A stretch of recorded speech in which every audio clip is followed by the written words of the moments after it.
Ja hoću život, bolji život, ja hoću ipak da ostvarim san, želje sve, pa kako bude.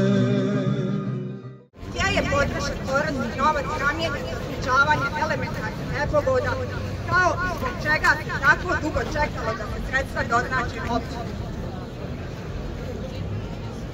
Zahtijevamo da se izađe pred penzionere sa jasnim planom povećanja penzija od viška novca koji će biti uplaćivan u PIO samim povećanjem nameta.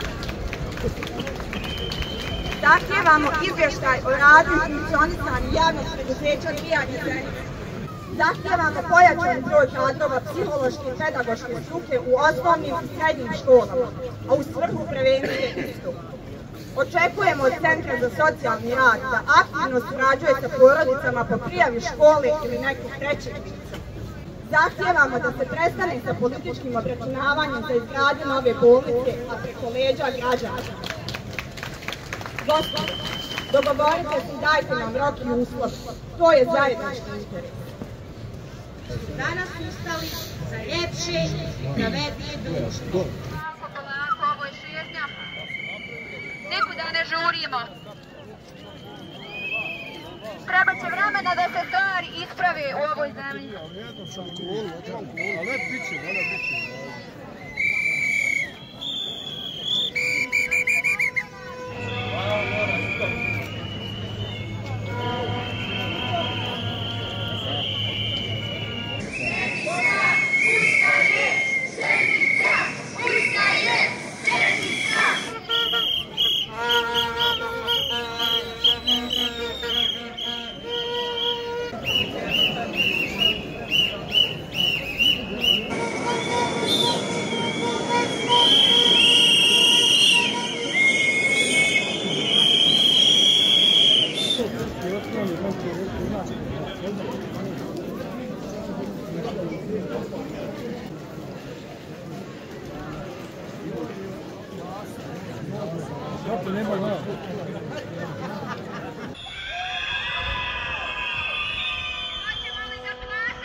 Za ljepše i pravednije društvo.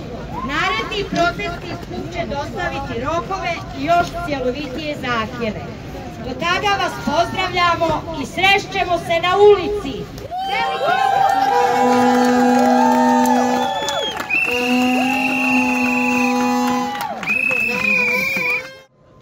Ja hoću život, bolji život, ja hoću ipak da ostvarim san, želje sve, pa kako bude.